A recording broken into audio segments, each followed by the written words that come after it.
Hello everyone, this is Al Fadi and I'd like to welcome you to a brand new video series that we are entitling The Search for Muhammad.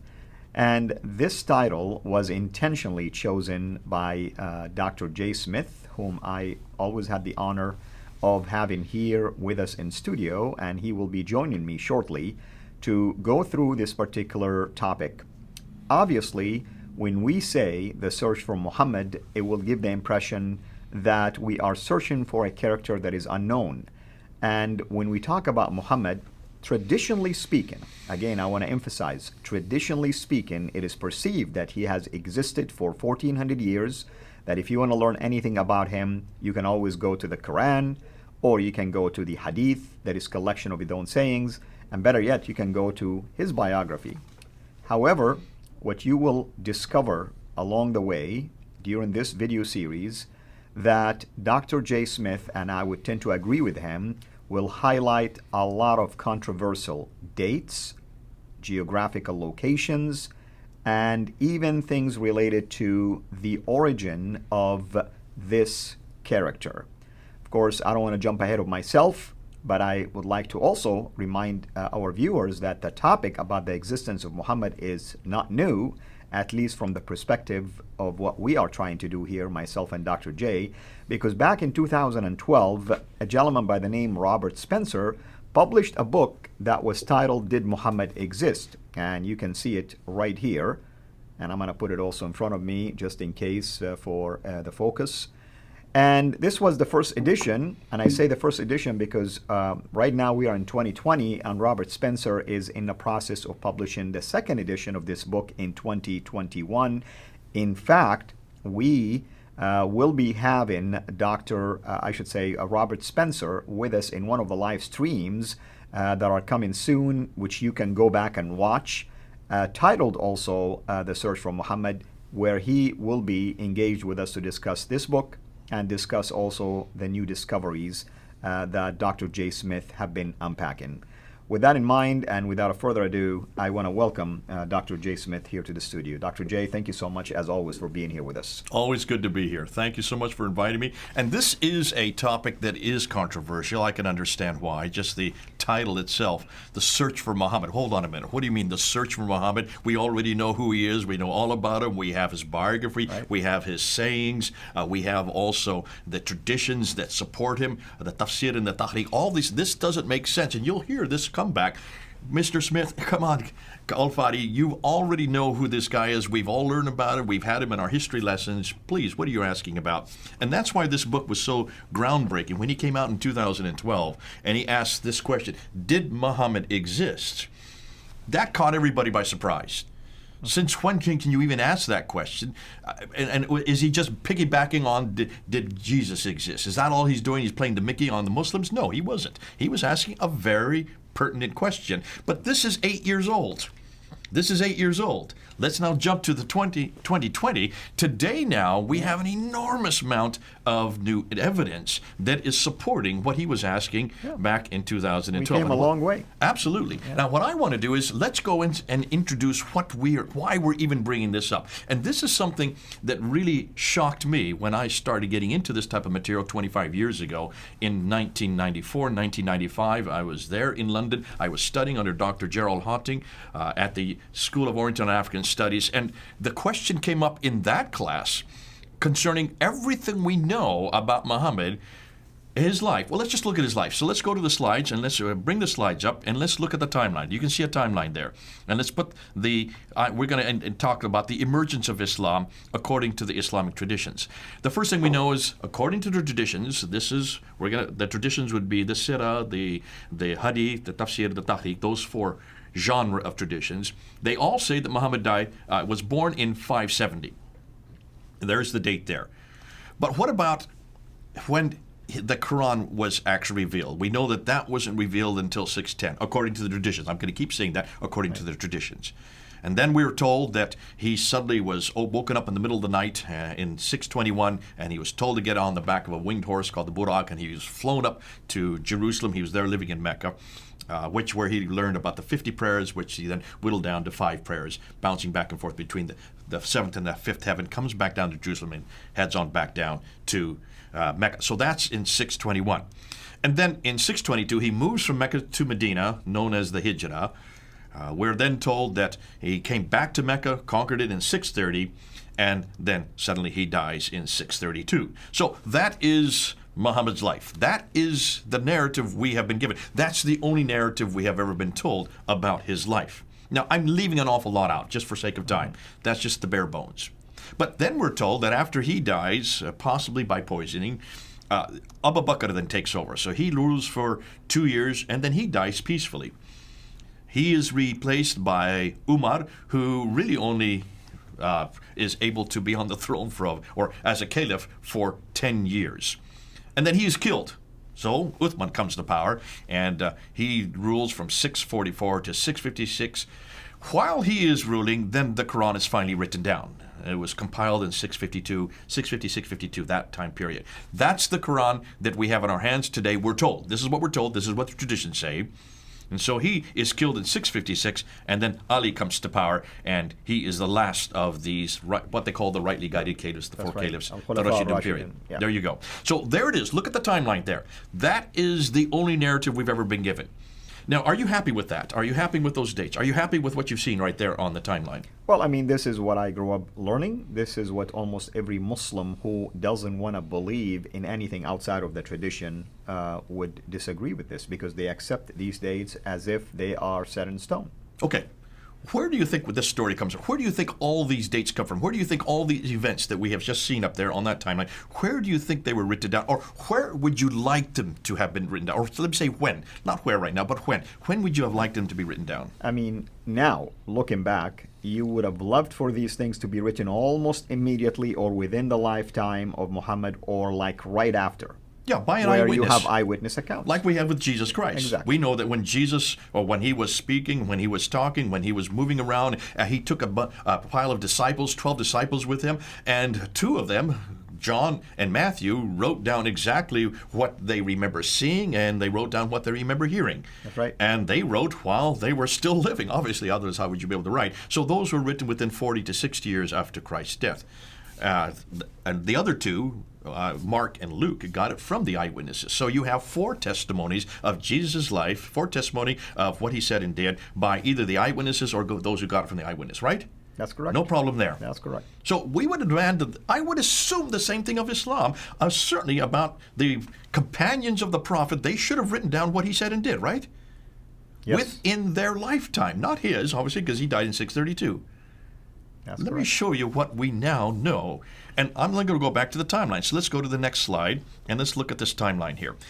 Let's put up Muhammad's death, 632. So there it is. He dies in 632. By this time, everything he said and did should now start to be written down. Just like that's what happened after Jesus died. You know, we have Paul writing within 15 years after Jesus died, we have the letters. And he didn't even see Jesus. He didn't even know Jesus. We know that Matthew, Mark, and Luke were written within 40 years of Jesus. Well, so certainly by 660, 670, they're all written down. John would have written by 690. So within 60 years of Christ's death, who died in 33 AD, we have now all 4 Gospels and all of the letters of Paul. We have the whole New Testament written down. And even Paul, I mean, I know you said he didn't see Jesus. What you're meaning, of course, he didn't live with him when he was on earth as one of his apostles. It was an encounter that took place after the resurrected Jesus, of course, met him on the way to Damascus. Yeah. And even there, Muslims attack Paul for what reason? For what you just mentioned. It's like, oh, he wasn't with him, right? You know? And yet they give themselves the right, sadly, to attack the character of Paul. They attack the teaching of Paul. And here we are, dealing with an issue that is far worse than that. Well, we haven't proved that yet. Let's not prove that. So let's go back to the timeline. Right. There is where Muhammad died in 632. So you're saying that you would like someone to have written it down within certainly, really, let's say 40 to 60 years like we have with Jesus' life. That's fine. I mean, at least you have some eyewitness account. Okay, let's see the first biography. The first biography of what Muhammad did is written by this guy here, Ibn Ishaq.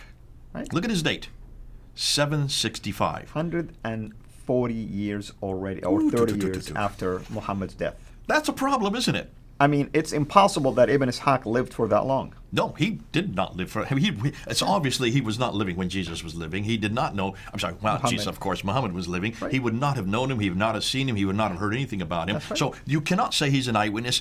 Did he get it from the eyewitnesses? We have no idea. Now, we need to go back to that. Let's go back to the slides and let's take a look at where the dates are for this is written down. And we start with Muhammad's death. He dies there in 632. Where do we hear about his material, about his life? We go to Ibn Ishaq. Look at the dates there, 765. So you're talking about roughly, we're talking about 130 years later. Okay? Right. And in fact, here's the book right here. I've got it right here. This is the book that they always credited with Ibn Ishaq. So it says, The Life of Muhammad, a translation of Ibn Ishaq's Siratu Rasulullah, which means the biography of the Prophet That's right, Muhammad. Sirat Rasulullah, exactly. That's a sirah right there. That is a lie. Yeah. This is what everybody has been taught. This is what you have been taught. I have been taught that this was written by Ibn Ishaq. Look how thick it is. Right, and the reason why people buy into it, because no one, sadly, either dares to publicly question it, or at least if they question it, they keep it to themselves and they don't bring it up out front, basically. And this is the problem. We have this real. We're going to be talking about this later on. So let's go back to the slide. So then who wrote this? Not Ibn Ishaq. This is the guy that wrote it, Ibn Hisham. Look at his dates. 833. You're talking about 70 years later. Right. 70 years later, Ibn Hisham takes what he likes of Ibn Ishaq, throwaways what he does not like And of he Ibn expands Ishaq. it. We don't know if he took only 2% or 5%. We don't know how much he took. He threw out, so we don't have anything of Ibn Ishaq. We only have what Ibn Hisham. So really, this book here is Ibn Hisham's book. This is not Ibn Ishaq. So let me say something here, an observation. What is it with these guys that take whatever they like and throw away or burn what they don't like? Because Uthman by now supposedly have done exactly the same thing. Uthman did it? Yeah. Take a look. We're going to get, but before we get to that, I'm going to show you another example of that. We do know that there's one other person that writes a biography, and his name, I'm going to throw away Ibn Ishaq. Go back to the slide. I've thrown him away. He's now disappeared. Why? Because he just does not exist in this discussion. Right. We know nothing from Ibn Ishaq. We know from Ibn Hisham. Now let's go. There's another biography, and this guy is Al-Waqidi. He dies about 2 years later. Yeah. Interestingly, most people don't like to go to his. Why? Because it's all full of violence. It's called Kitab al-Maghazi, the book of basically military campaigns. The military campaigns. That's why they don't like him. They would rather use Ibn Hisham because that's much more politically correct. Right. So that's the biography. Those are the two biographies that we're looking at. But there's another genre, and that's what we know as the sayings. The sayings of the Prophet Muhammad, that is the hadith. The first to write them down in a categorized form, to compile them, is Al-Bukhari. Look at his dates, 870. Right. Now, notice, here's another example. Just like we have with Ibn Hisham, throwing away what he doesn't like and retaining what he likes. Al-Bukhari has given 600,000 of these sayings of the Prophet. That's right. And he's told to whittle them down and eradicate that which he didn't like.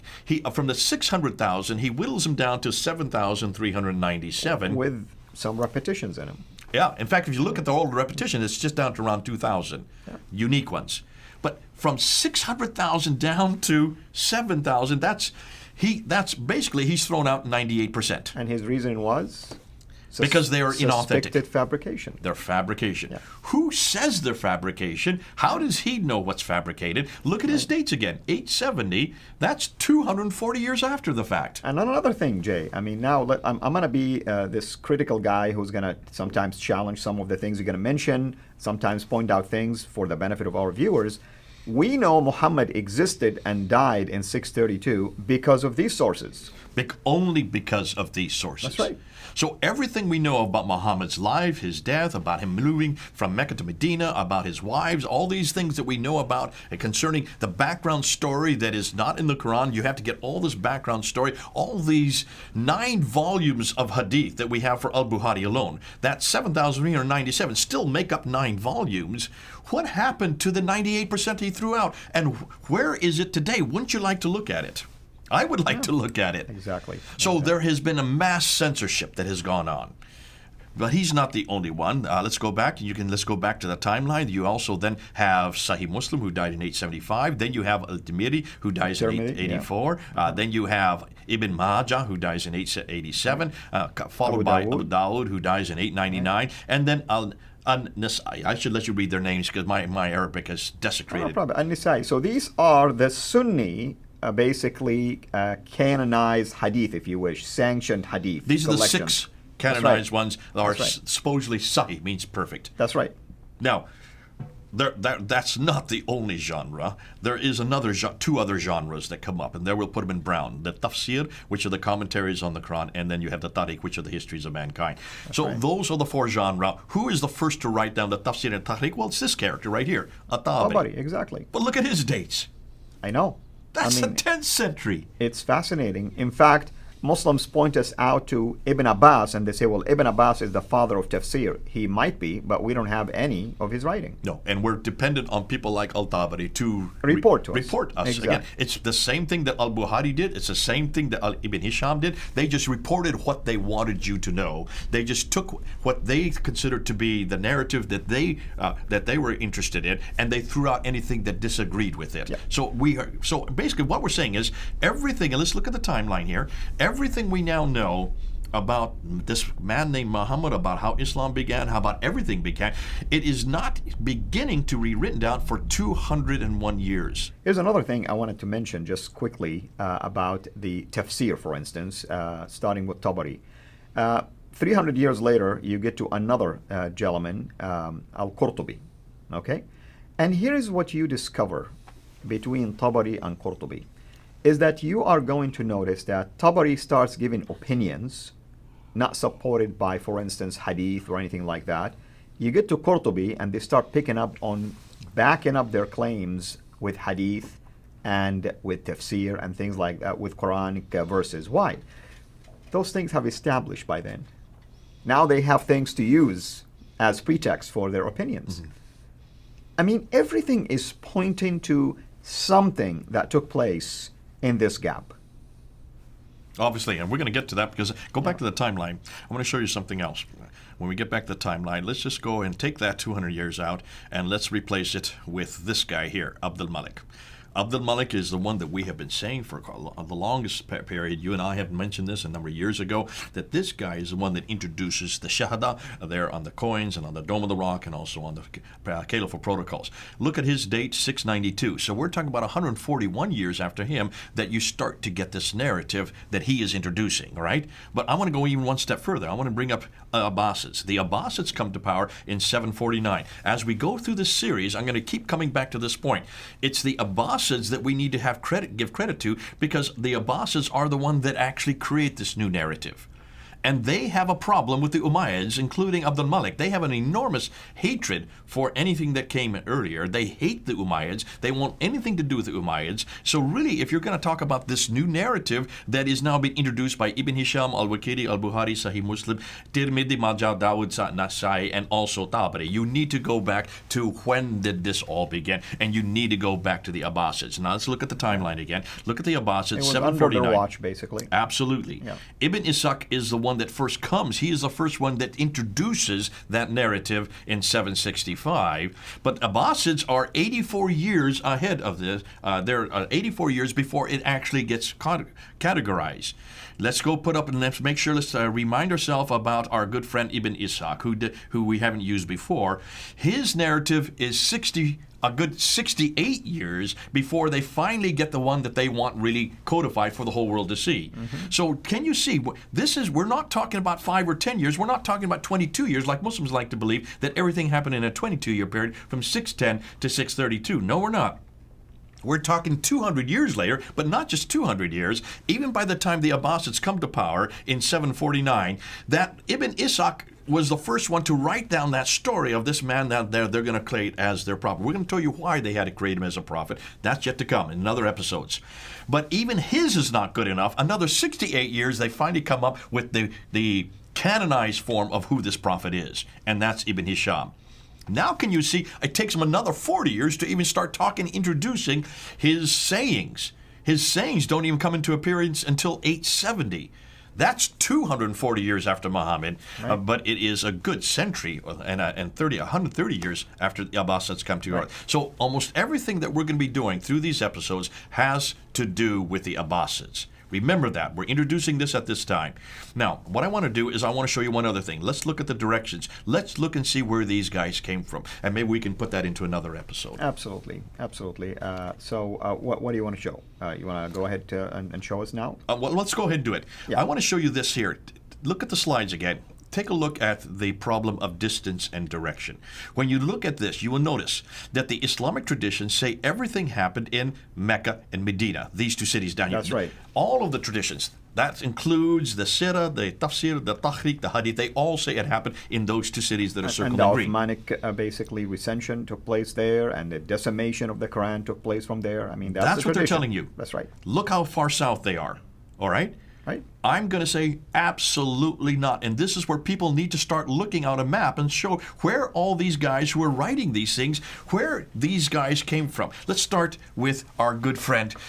First of all, let's ask, where is it that they all are residing? They're living in a place called Baghdad. Now remember, be careful. The name Baghdad comes into existence in the 9th century. Before it was the 9th century, it was called Ctesiphon. I'm going to use the word Baghdad. I know some people will jump on me. Yasser Qadi jumped on me for calling it Baghdad at the time of Uthman. If I were to say Ctesiphon, no one knew what I was talking about. You always use the modern day name. So Baghdad is the name. Let's take a look at Baghdad. There it is up there.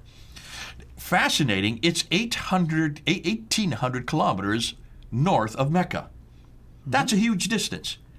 People aren't putting this on a map. What's more, we also know that Ibn Hisham is the one that writes what we know is the biography. He was actually born in Basra, but he did his work in Cairo. And actually, let me back up on that. He was born in Basra, he grew up in Cairo, he actually did his work in Baghdad.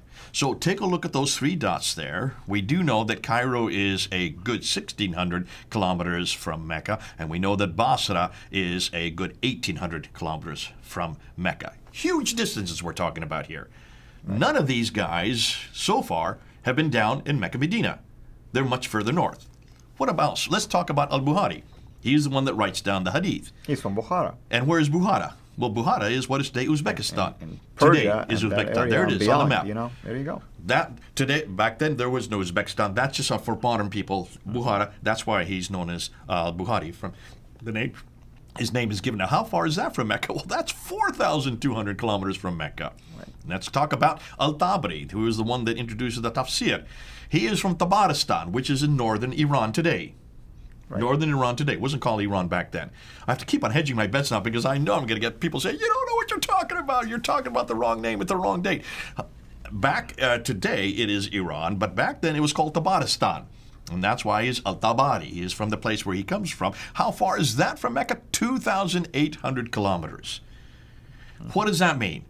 None of the traditional writers who talk about Muhammad, what he did and what he said, either lived or worked in Mecca and Medina, like the tradition suggests. They were much too far to the north of Mecca and came from west and east of Baghdad. So, all of these northern areas are where the Abbasids originated. Let me just do one more slide, and let me just underline this point. The problem with this northern hegemony. The Islamic traditions say everything happened in Mecca and Medina. There's the Hijaz. That's the down south. Yet all of the writers of the traditions worked in Baghdad, which is 1,800 kilometers too far north. More than that, all of these northern areas are where the Abbasids originated from. Furthermore, all of the writers, look at the bottom now of the screen, all of the writers of the traditions worked in the 9th and 10th century. Therefore, our conclusion has to be they all wrote their material hundreds of miles too far away and hundreds of years too late.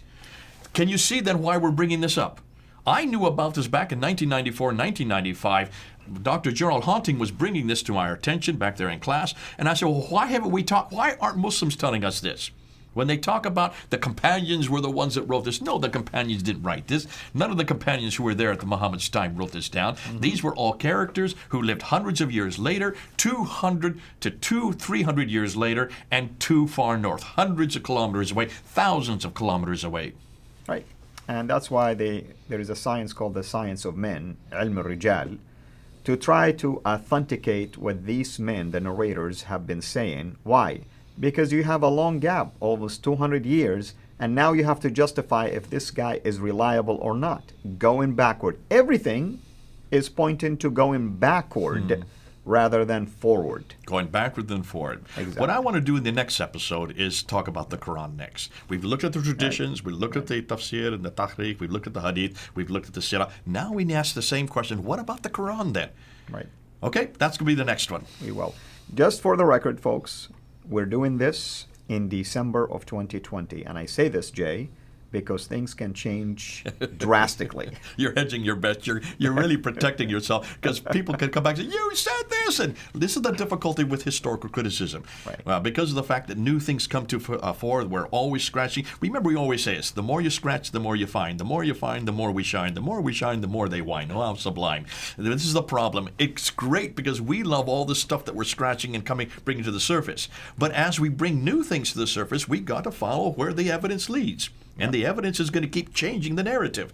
As you can see, between Ibn Ishaq and Ibn Hisham, the narratives change. Between Ibn Hisham and Al-Bukhari, it changes again. And between Al-Bukhari and Al-Tabari, it changes. It's going to keep changing for the Muslims. We, therefore, need to follow where the evidence is. That will change. So we may have to even increase or actually put some new evidence on the table in another year from now in 2021. Absolutely. And the more they whine, we have cheese for that.